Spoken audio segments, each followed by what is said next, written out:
Pole ya nini sasa? Sare suruhu ya leo hii. Au ni kupongeza?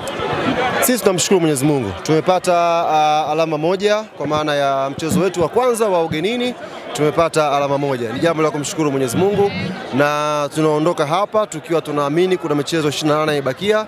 Ni michezo ya kwenda kujipanga kuangalia tunarudi vipi kwa nguvu kubwa katika mchezo wa 3 wa ligi tuweze kupata matokeo mazuri. Kwa hiyo tunamshukuru Mwenyezi Mungu kwa leo, na Sokoine imeendelea kuwa pitch ngumu na Mbeya City imeendelea wapinzani wagumu kama historia ambavyo inaonyesha huko miaka ya nyuma. Mwenyekiti, mbele ya macho yako ukiwa jukwaa kuu pale, mashabiki wamesimama wakiimba aondoke hatumtaki. Ili linawapa ujumbe gani?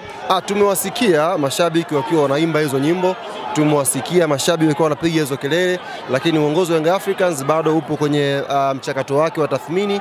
Ikihitajika maamuzi kufanyika yatafanyika, lakini so far bado tunarudi kwenye meza ya tathmini kuangalia wapi tulipo na wapi tunataka kwenda, na kila mtu atafanya pati yake. Mashabiki wanafanya pati yao, uongozi unafanya pati yake, wachezaji wanafanya pati yao na benchi wanafanya pati yake. Kila mtu ana pati yake, wao tusiwe na haraka. Kwa upande wako wewe binafsi umeridhishwa na performance ya mchezo leo? Wamekaa nyuma Mbeya City kwa muda mwingi wa mchezo, picha haikuwa ruhusu Yanga kucheza. Tumestruggle kwenye aina yetu ya kucheza, tukaingiza strikers wawili mwishoni, nafika dakika 10 za mwisho angalau tukaanza kuwa na threat kwenye box la mpinzani. Kwa hiyo technically walikuja na mpango mzuri wa kudefend na umewasaidia kupata alama moja. Sipata alama moja, akasema alhamdulillah.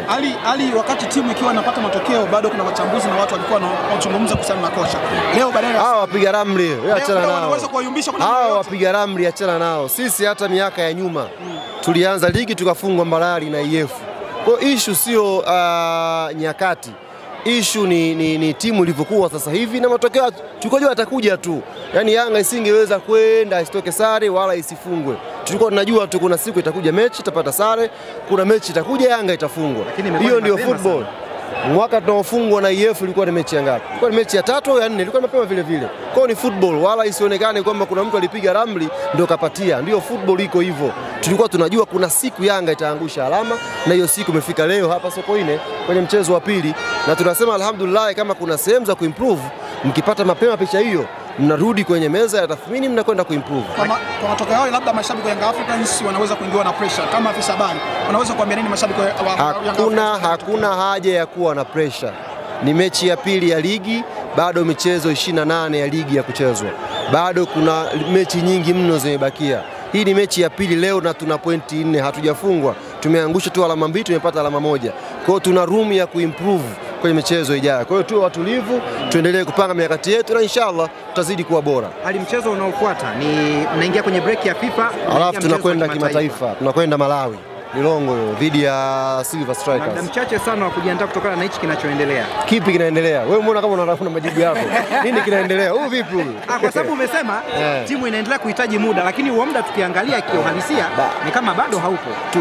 Tumepata alama moja leo. Si ndio? Hatujapoteza mchezo. Kuna siku za kupumzika hapa, baadaye tutakwenda kwenye mechi ya kimataifa. Kwa hiyo tunaendelea kujipanga. Wewe kinachoendelea ni kipi? Mbona kama watusemea? Mimi nawashukuru sana ndugu zanguni na muwe na safari njema kurudi Dar.